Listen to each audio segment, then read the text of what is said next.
10वीं कक्षा के छात्रों को मेरा सादर प्रणाम और आशीर्वाद। बच्चों, हमने पिछली कक्षा में लास्ट क्लास में ईदगाह लेसन जो 10वीं कक्षा के अंतर्गत दूसरा लेसन जो है ईदगाह लेसन हमने पढ़ चुके हैं। आज मैं आपको पहला पार्ट जो फर्स्ट लेसन आपको मैं समझाने के लिए तैयार हूं। आप भी समझने की कोशिश कीजिए, प्रयत्न कीजिए। नाना మనం ఇది వరకు ఈద్గా అనే 10th క్లాస్ పాఠ్యపుస్తకంలో హిందీ పాఠ్యపుస్తకంలో ఈద్గా సెకండ్ లెసన్ గురించి మనం చర్చించడం జరిగింది నాన్న. ఆల్రెడీ మీకు వీడియోస్ పంపాము, మీరు చూసే ఉంటారు, అర్థం చేసుకుంటారు. సో ఈరోజు నేను ఫస్ట్ లెసన్ అయినటువంటి బరస్తే బాదల్ అనే కవితా పాఠాన్ని ఇప్పుడు నేను మీకు వివరించబోతున్నాను. శ్రద్ధగా వినండి, సరేనన్నా? ఓకే, చూడండి. ఇక్కడ పార్ట్ 1 బరస్తే బాదల్. బరస్తే బాదల్ అంటే దాని అర్థం కురుస్తున్న మేఘాలు, వర్షించుచున్న మేఘాలు. బరస్తే బాదల్, బరస్తే హువే బాదల్, వర్షిస్తున్న మేఘాలు. మేఘాలు వర్షిస్తున్నాయి అంటాం కదా, అవి దాని గురించి చెప్పడం జరిగింది. ఇక్కడ यह एक कविता पाठ है. ఇది ఎటువంటి లెసను? यह कैसा पाठ है? यह कविता पाठ है बच्चों. ఇది ఒక కవితా పాఠం, పద్య భాగం. ఇది సరేనా? పద్యం లాంటిది కాబట్టి ఇది ఒక కవితా పాఠం. సరే, इसके कवि कौन है? इसके कवि हैं सुमित्रानंदन पंत जी. सुमित्रानंदन पंत जी इसके कवि कौन है बच्चों? सुमित्रानंदन पंत. ये प्रकृति के महान कवि हैं, बेजोड़ कवि हैं. अच्छा, చూడండి అన్న, దీని ఈ బరస్తే బాదల్ అనే కవితా పాఠాన్ని రచించినటువంటి కవి సుమిత్రానందన్ పంత్ నాన్న. ఏం పేరు? సుమిత్రానందన్ పంత్. సరే, ఈ సుమిత్రానందన్ పంత్ ఇది అసలు ఈ లెసన్ కాన్సెప్ట్ ఏంటంటే కురుస్తున్న మేఘాలు, వర్షించే మేఘాలు. మేఘాలు వర్షించేటప్పుడు ప్రకృతి సౌందర్యం ఎలా ఉంటుంది, చిన్న చిన్న క్రిమి కీటకాలు ఏ విధంగా సంతోషిస్తాయి. ఇప్పుడు బాగా ఎండాకాలం అనుకోండి అన్న, ఎండాకాలంలో ఏమనిపిస్తుంది మనకి? ఈ ఎండలు ఎప్పుడు రా పోయేది, ఎప్పుడు ఈ ఎండలు తగ్గేది, వర్షాలు ఎప్పుడు పడేది అంటూ ఉంటాం. సో అలాంటి సమయంలోనే ఏమి నలుమూలల నుంచి ఆకాశంలో మేఘాలు ఆవరించి, నల్లగా దట్టంగా ఆవరించి ఉరుముల మెరుపులతో కురిసేటటువంటి వర్షం పడుతుంది కదా. అప్పుడు సిచ్యువేషన్ ఎలా ఉంటుంది, అప్పుడు ఏ విధంగా సిచ్యువేషన్ ఉంటుంది అనేటటువంటి దీన్ని ఇక్కడ ఈ కవితా పాఠం ద్వారా కవి మనకు వర్ణించడం జరిగింది. కాన్సెప్ట్ అర్థమైందా? మనం బాగా ఎండలకు బాగా ఇబ్బంది పడుతున్నటువంటి తరుణంలో నలువైపులా మేఘాలు వర్షించి చల్లటి వాతావరణాన్ని ఇవ్వడంతో పాటు తాగడానికి నీళ్లు ఏమి మనకే కాదు, పశు పక్షులకి, మనుషులకి, అంతేకాకుండా భూమిని సైతం పులకరింపజేసేటటువంటి వర్షపు చినుకు భూమి మీద పడితే ఆ భూమి ఎలా పులకరించిపోతుంది అనే అంశాన్ని ఈ యొక్క కవితా పాఠంలో చాలా చక్కగా వర్ణించడం జరిగింది మనకు సుమిత్రానందన్ పంత్. అర్థమైందా కాన్సెప్ట్? ఇది నాన్న, ఇది వర్షించే మేఘాలు. ఈ మేఘాలు ఎప్పుడు వర్షిస్తున్నాయి ఏంటి అనేది మనం పాఠంలో చెప్తాం. సరే, ఇప్పుడు ఫస్ట్ మనం సుమిత్రానందన్ పంత్ జీ గురించి కవి పరిచయం చూద్దాం. ఫస్ట్ ఆయన కవి పరిచయం గురించి చెప్తాను. మీ అందరి దగ్గర పాఠ్య పుస్తకాలు, టెక్స్ట్ బుక్స్ ఉండింటాయనన్నా. అయితే మీరు చెప్పేటప్పుడు బాగా వినండి. తర్వాత ఈ వీడియో చూసిన తర్వాత ఇంట్లో కూడా టెక్స్ట్ బుక్ తీసుకొని కంపల్సరీ చదువుకుంటేనే మీకు బాగా లెసన్ కానీ ఏ చెప్పిన విషయం అంతా అర్థమవుతుంది, లేకపోతే వేస్ట్. అది గుర్తుపెట్టుకోండి. అది నాన్న చూడండి, कवि परिचय। प्रकृति के बेजोड़ कवि माने जाने वाले सुमित्रानंदन पंत का जन्म 20 मई सन 1900 में अल्मोड़ा जिले के कौसानी गांव में हुआ। देखिए बच्चों, प्रकृति के बेजोड़ कवि माने जाने वाले, प्रकृति के बेजोड़ कवि मीन्स व्हाट? बेजोड़ कवि मीन्स साटी लेनी, గొప్ప,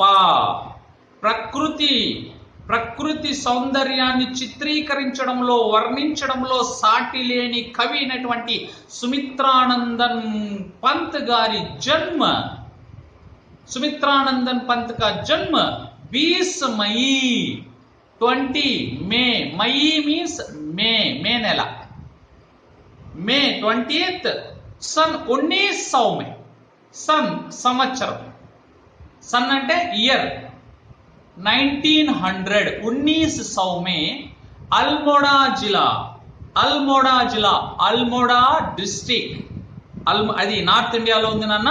అల్మోడా డిస్ట్రిక్ట్ కౌసానీ గావ్ మే హువా. కౌసానీ అనే ఒక చిన్న పల్లెటూరులో ఈయన జన్మించడం జరిగింది, ఈ సుమిత్రానందన్ పంత్.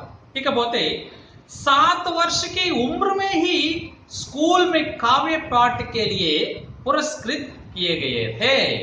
7 वर्ष की आयु में ही, 7 అంటే 7, वर्ष అంటే ఇయర్, 7 years ఓల్డ్ అప్పుడే 7 సంవత్సరాల వయసులోనే సుమిత్రానందన్ పంత్ 7 సంవత్సరాల వయసులో, మహా అంటే అప్పుడు 2వ క్లాసు, ఆ కాలంలో 2nd క్లాస్ చదివేటప్పుడే ఆయన కావ్యాలు, అంటే బాగా కావ్యాలు రాసేవాడు, కవితలు రాసేవాడు. ఆ కావ్య రచనకు గాను ఆ సమయంలోనే ఆయనకు ఏమి పురస్కరించడం జరిగిందనమాట. ఏమి చాలా బాగా పురస్కరించడం జరిగింది ఆయనకి. సాహిత్య లేఖన్కి లియే, ఈయన రాసినటువంటి సాహిత్య రచనలకు గాను, లేఖన్ అంటే రచనలకు గాను, సాహిత్య లేఖన్కి లియే ఈయనకు సాహిత్య అకాడమీ, ఇక ఏ అవార్డ్స్ ఆయనకు వచ్చాయో చూద్దాం. ఈయన రాసినటువంటి సాహిత్యానికి, లిటరేచర్ గాను ఏ అవార్డ్స్ వచ్చాయంటే, నెంబర్ 1 సాహిత్య అకాడమీ అనే అవార్డు ఒకటి వచ్చింది. సోవియట్ రూస్ మీన్స్ సోవియట్ రష్యా అనే, రూస్ అంటే రష్యా అని అర్థం, రష్యా దేశం కాబట్టి దాని పేరు మీదుగా ఒక అవార్డు, సోవియట్ రూస్ అనేటటువంటి ఒక అవార్డు వచ్చింది. అండ్ చిదంబర కావ్యకే లియే, ఆయన రాసినటువంటి చిదంబర కావ్యం చాలా ప్రసిద్ధి చెందినటువంటి కావ్యము. ఈ కావ్యానికి గాను ఆయనకు జ్ఞానపీఠ పురస్కార్, చాలా కావ్యానికి గాను అతి ముఖ్యమైనటువంటి గొప్ప పురస్కారం ఏదైనా ఉందంటే భారతదేశంలో ఏమి, జ్ఞానపీఠ పురస్కారము. అర్థమైందన్న, కవులకి ఇచ్చేటటువంటి గొప్ప అవార్డు ఏదన్నా ఉంది అంటే భారతదేశంలోనే అత్యధికమైనటువంటి అవార్డు జ్ఞానపీఠ పురస్కారం. ఆయనకు ఏ కావ్యానికి గాను వచ్చింది? చిదంబర అనే కావ్యానికి గాను జ్ఞానపీఠ పురస్కారం లభించింది. ఏ కావ్యానికి? చిదంబర అనేటటువంటి కావ్యానికి గాను ఆయనకు ఏ అవార్డు వచ్చిందన్నా? మన ఇండియాలోనే గ్రేటెస్ట్ అవార్డ్ జ్ఞానపీఠ పురస్కార్ అనే అవార్డు వచ్చింది.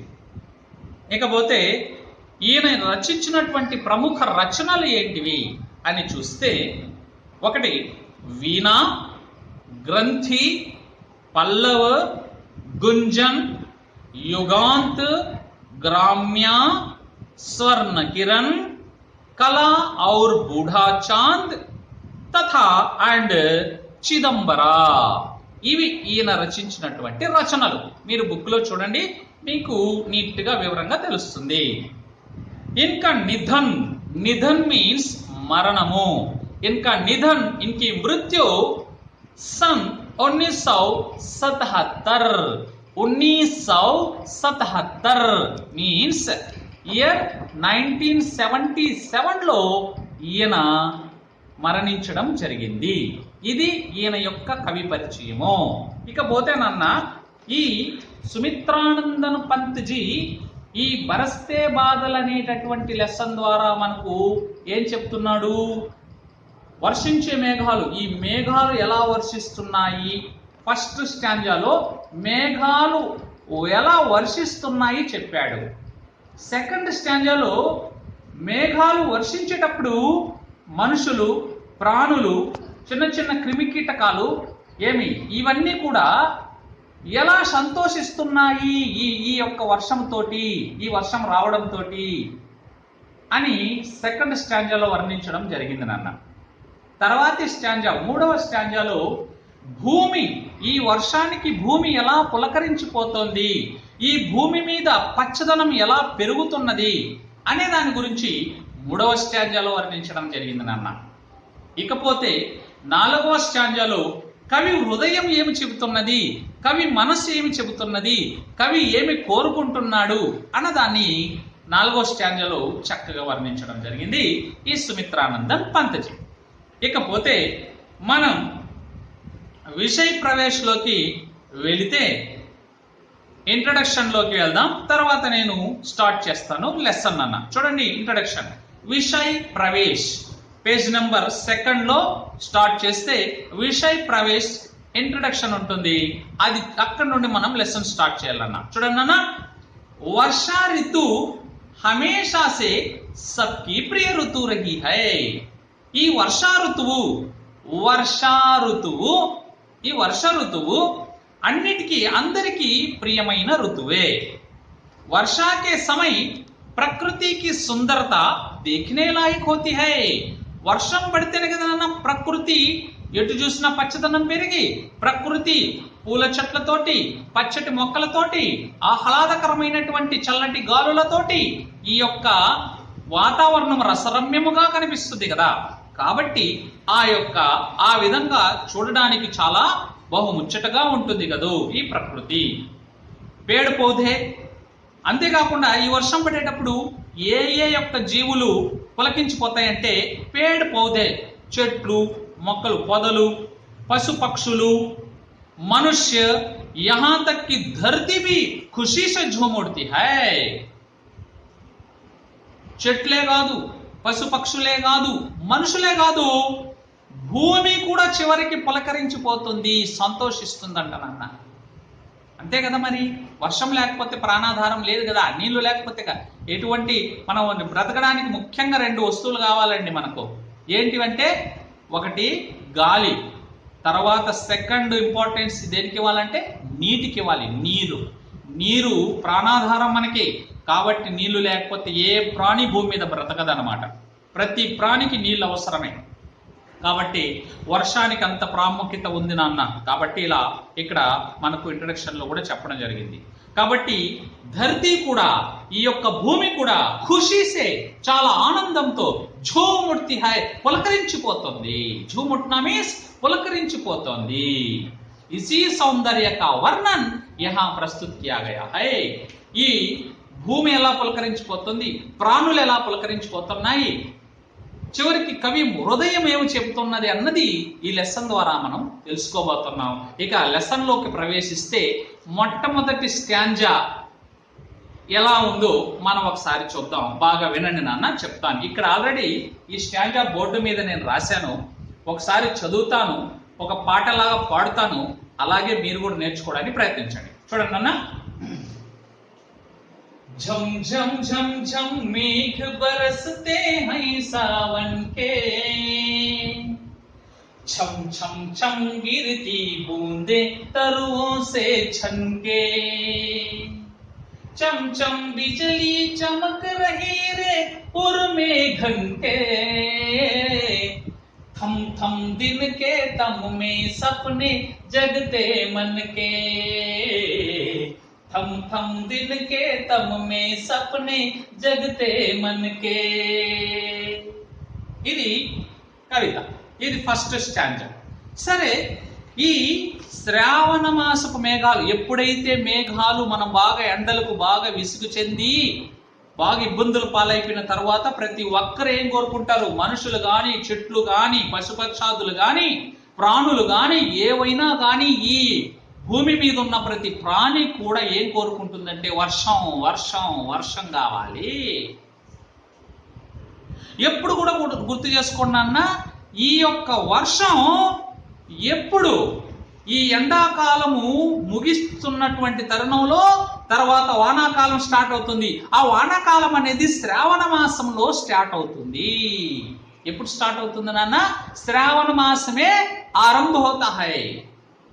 వర్షాకాల్ శ్రావణ మాసమే ఆరంభ హోతా హై. శ్రావణ మాసంలో కురిసే మేఘాలు ఏ విధంగా ఉంటాయో దాని గురించి ఇక్కడ చెప్పడం జరుగుతుంది. శ్రావణ మాసం అంటే మీ తెలుగు నెలలు ఉన్నాయి కదా, చైత్రము, వైశాఖము, జ్యేష్ఠము, ఆషాఢము, భాద్రపదము, శ్రావణము, భాద్రపదము, ఇలా ఈ విధంగా 12 నెలలు తెలుగు నెలలు ఉన్నాయి కదా. అందులో ఉన్నటువంటి నెలల్లో, ఆ తెలుగు నెలల్లో శ్రావణ మాసం అనే నెల ఉంటుంది. ఆ శ్రావణ మాసంలో కురిసేటటువంటి వర్షం ఎలా ఉంటుందంటే ఇక్కడ వివరించడం జరిగింది పద్యంలో. నీట్ గా చెప్తాను చూడండి నాన్న. చూడండి ఇక్కడ ఈ శ్రావణ మాసంలో మేఘాలు ఎలా కురుస్తున్నాయి అంటే झम झम झम झम मेघ बरसते हैं सावन के అన్నాడు. సావన్ కే మేఘ, సావన్ అంటే శ్రావణ మాసంలోని మేఘాలు ఎలా కురుస్తున్నాయంటే ఝం ఝం ఝం ఝం. ఝం ఝం ఝం అంటే ఏంటి? గజ్జల శబ్దం కాదు ఇక్కడ. వర్షం జోరుగా పడేటప్పుడు जब वर्षा जोर से होती है तब होने वाली आवाज, जब होने वाली ध्वनि को झम झम झम झम कहते हैं. వర్షము జోరుగా పడేటటువంటి శబ్దాన్ని చూడండి. ఎడతెరపలేనటువంటి వాన జోరుగా పెద్ద పెద్ద చినుకులతోటి పట పట పట పట పట వర్షం కురిసింది అనుకోండి, అప్పుడు శబ్దం వస్తుంది. దాన్ని కవి ఏమని పలికాడు ఇక్కడ? ఝం ఝం ఝం ఝం ఝం అని పలికాడు. అలా కురుస్తున్నది వర్షం. శ్రావణ మాసకే మేఘాలు, శ్రావణ మాసపు మేఘాలు బరస్తే అంటే వర్షిస్తున్నాయి. ఎలా వర్షిస్తున్నాయి? ఝం ఝం ఝం ఝం అని వర్షిస్తున్నాయి. ఎలా వర్షిస్తున్నాయి? ఝం ఝం ఝం ఝం ఝం ఝం ఝం అని పెద్ద శబ్దం చేసుకుంటూ పెద్ద వాన కురుస్తున్నది అని దీని అర్థము. శ్రావణ మాసకే మేఘ झम झम झम बरसते हैं. శ్రావణ మాసంలో మేఘాలు ఎలా కురుస్తున్నాయి? శ్రావణ మాసం అంటే తెలుగు నెలలో ఒక నెల కాబట్టి ఈ ఎండాకాలం సమాప్తి అయిపోతూనే వర్షాకాలం వస్తుంది నాన్న. అది శ్రావణ మాసంలో వస్తుంది.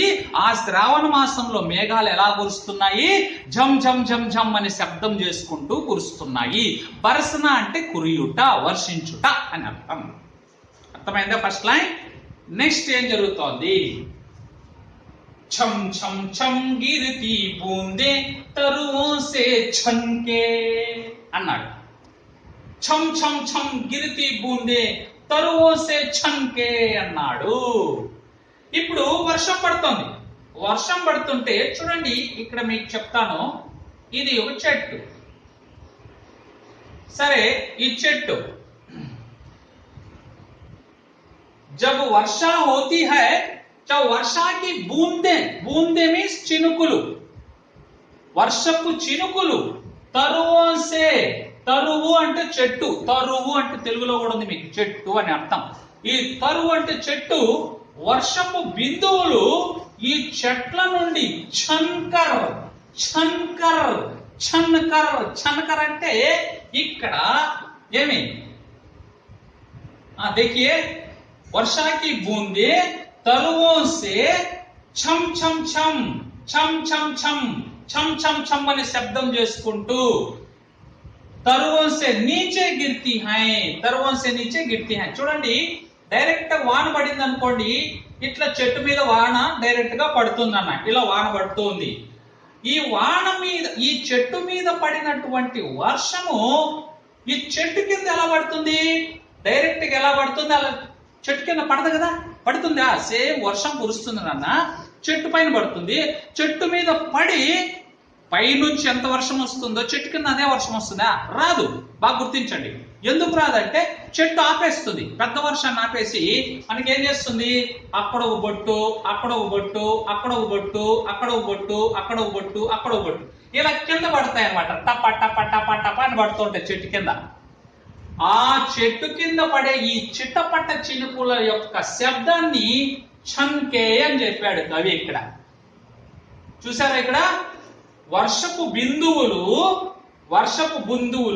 బూందె అంటే బిందువులు, వర్షపు బిందువులు తరువాసే అంటే చెట్టు, తరువు నుంచి ఛన్కే, ఛన్న అంటే కింద పడ్డం, ఇలా జల్లుడు పట్టినట్టు అక్కడ ఒకటి అక్కడ ఒకటి అక్కడ ఒకటి అక్కడ ఒకటి అక్కడ ఒకటి. ఛన్కే అంటే అక్కడక్కడ బొట్టు పడి ఛమ్ ఛమ్ ఛమ్ ఆ కింద పడుతున్న బొట్లు వాటి యొక్క శబ్దం ఏంది? ఛమ్ ఛమ్ ఛమ్ అని శబ్దం చేస్తూ అక్కడో బొట్టు పడుతున్నాయి కింద, చెట్టు కింద అని దీని అర్థము. అర్థమైందా? నీట్గా వివరించారు. అర్థమైందా నాన్న? ఇది. దాని తర్వాత చమ్ చమ్ బిజలి చమక్ రహీ రే పూర్ మే ఘన్కే. తర్వాత ఏం జరుగుతుంది నాన్న? వర్షం పడేటటువంటి సిచ్యువేషన్ ఎలా ఉంది ఇక్కడ? జమ్ జమ్ జమ్ జమ్ జమ్ సౌండ్ చేస్తూ వర్షం పడుతోంది. ఆ వర్షపు నీళ్లు, ఆ వర్షపు బిందువులు ఏమవుతున్నాయి? చెట్టు మీద పడి చెట్టు కింద టప టప టప అని కూడా పడుతున్నాయి. ఆ చెట్టు కింద పడే నీటి బిందువుల శబ్దాన్ని ఏమన్నాడు? ఛమ్ ఛమ్ ఛమ్ అని చెప్పాడు. ఇంకా ఏమేం జరుగుతోంది ఇక్కడ? చమ్ చమ్ చమ్ చమ్ బిజలి చమక్ రహీ రే ఊర్ మే ఘన్కే అన్నాడు. చమ్ చమ్ చమ్ చమ్ అంటే ట్వింక్లింగ్, మెరియుట. చమ్ చమ్ చమ్ చమ్ అని మెరుస్తుంది. ఏంది? బిజ్లీ. బిజ్లీ అంటే మెరుపు. బిజ్లీ అంటే మెరుపు. ఢమఢమా ఢమఢమా అనే పిడుగులు, మెరుపులు వస్తాయి తెలుసా మీకు? ఆ శ్రావణ మాసం మేఘాలు కురిసేటప్పుడు అలాంటి సిచ్యువేషన్ ఉంటుంది. కాబట్టి నాన్న ఎప్పుడైతే ఈ మెరుపులు, బిజ్లీ అంటే మెరుపు, ఎలా చమక్న అంటే ట్వింక్లింగ్, ఎలా మెరుస్తుంది? చమ్ చమ్ చమ్ అని మెరుస్తుంది. తల తల తల తల మెరుస్తుంది. మెరుపు తల తల తల మెరుస్తూ ఎక్కడ? ఊర్మే ఘన్కే అన్నాడు. ఊర్ అంటే హృదయము, మనస్సు. ఘన్ అంటే మేఘాలు. ఘన్ అంటే మేఘాలు. మేఘాల హృదయములో ఉరుములు మెరుస్తూ తల తల తల తల మెరుస్తూ వర్షం కురుస్తుంది అంటున్నాడు ఇక్కడ. చూడండి మరి ఎంత బాగా వర్ణిస్తున్నాడో కవి ఇక్కడ. అర్థమైందా నాన్న? కాబట్టి ఘన్కే ఉరుమే, ఈ మేఘాల, ఉర్ అంటే హృదయము, మేఘాలలో అని అర్థం. మేఘాల హృదయంలో అంటే మేఘాలకు హృదయం ఉందని కాదు ఇక్కడ. మేఘాలలో, మేఘాలు దట్టంగా నల్లగా మబ్బులుగా అమ్ముకొని ఉన్నాయి నాన్న. అటువంటి నల్లటి మేఘాల హృదయములో చమ్ చమ్ చమ్ చమ్ అని బిజిలి, మెరుపు, చమక్తి హై మెరుస్తూ ఉంది. చూసామనుకోండి వర్షం పడేటప్పుడు పైకి చమచమ తల తల ఢమడమా ఢమడమా అని చెప్పేసి ఉరుములు మెరుపులతో తల తల తల తల మెరుస్తూ ఉంటాయి మెరుపులో. అది ఎక్కడ? ఘన్కే ఉర్మే. ఘన్ అంటే మేఘము, ఉర్ అంటే హృదయం, అంటే మేఘాలలో అని అర్థం. మేఘాలలో మెరుపులు మెరుస్తున్నాయి అని అర్థం. అప్పుడు థమ్ థమ్ దిన్కే తమ్ మీ సప్నే జగతే మన్కే. తర్వాత సిచ్యువేషన్ ఎలా ఉంది? థమ్ థమ్. థమ్ అంటే రుక్నా, టు స్టాప్. థమ్నా మీన్స్ టు స్టాప్. ఎలా స్టాప్ అంటే దిన్కే తమ్మే. నాన్న ఇక్కడ ఏం చెప్పాడంటే థమ్ థమ్ దిన్కే తమ్మే అంటే ఏంటంటే, దిన్ అంటే పగలు. దిన్ అంటే పగలు, పగలు రాత్రి కాదు పగలు. నాన్న మేఘాలు నల్లగా కమ్ముకొని బాగా దట్టంగా మొత్తం ఆవరించేసి నల్లగా కమ్ముకున్నాయనుకోండి, తెల్లవారితో తెల్లవారైనాక పగలు కూడా ఏమనిపిస్తుంది? తమ్ తమ్. తమ్ అంటే చీకటి. ఈ థమ్ అంటే ఒత్తు థా. థమ్ అంటే టు స్టాప్. తమ్ అంటే చీకటి. నాన్న నల్లటి మేఘాలు కన్నా స్ప్రెడ్డింగ్ అయిపోయినాయి అనుకోండి, ఆవరించాయి అనుకోండి పగలు, దిన్మే పగలు మేఘాలు బాగా ఆవరించి అలాగే నిలిచిపోయాయి అనుకోండి, టు స్టాప్. మేఘాలు ఆకాశంలో స్టాప్ అయిపోయాయి అనుకోండి, కదలకుండా మెదలకుండా. అప్పుడు దిన్మే, దిన్ అంటే పగలు కూడా. తమ్ అంటే చీకటి. తమ్ అంటేమి చీకటి. అప్పుడు మేఘాలు నలువైపులా నల్లగా దట్టంగా ఆవరిస్తే పగలు కూడా చీకటిగా మారిపోతుంది. పగలు కూడా చీకటిగా మారిపోతుంది. చీకటి అవుతుందా లేదా? మేఘాలు నల్లగా కమ్ముకొని వచ్చేస్తే అర్థమవుతుంది నాన్న. కాబట్టి అలా 4 వైపుల మేఘాలు నల్లగా కమ్ముకున్నాయి అనుకోండి, ఆకాశంలో చీకటి అయిపోతుంది. పగలు కూడా చీకటి అనిపిస్తుంది. ఒరే ఏంటో ఎంత చీకటి అయిపోయింది, ఒరే అమ్మో ఓహో మేఘాల వల్ల సూర్యుడు కనిపించలేదు, సూర్యకిరణాలు భూమి మీద పడలేదు కాబట్టి చీకటి అయిపోయింది, చాలా చీకటి అయిపోయింది. అప్పుడు మన మనసులో జబ్ అప్నే మన్ మే సప్నే జగతే హై, సప్నే జగతే హై. సప్న అంటే డ్రీమ్, సప్న అంటే డ్రీమ్స్, కలలు కంటాము. మనం పగలే చీకటిగా మారిపోతుంది. ఆ చీకట్లో మనకు కళలు అనేవి వస్తాయి. అప్పుడు మనం కళలు కంటాము. చాలా మనసును ఆహ్లాదపరిచేటటువంటి డ్రీమ్స్, కళలు మనం కనొచ్చు అని ఈ ఫస్ట్ స్టాంజాలో చక్కగా వర్ణించడం జరిగింది ఇక్కడ కవి సుమిత్రానందన్ పంత్. కాబట్టి నాన్న చెప్తున్నాను బాగా, ఈ ఫస్ట్ స్టాంజాలో ఏం చెప్పాడు? వర్ష ఋతువులో శ్రావణ మాసం మేఘాలు ఎలా వర్షిస్తున్నాయి, ఆ పరిస్థితి, ఆ సిచ్యువేషన్ ఎలా ఉందని ఫస్ట్ స్టాంజాలో చెప్పడం జరిగింది. మీకు చక్కగా వర్ణించడం జరిగింది. ఈ స్టాంజా బాగా చూసుకోండి. సరే, ఈ రోజుకి క్లాస్ తో ముగిస్తున్నాను. ధన్యవాదాలు.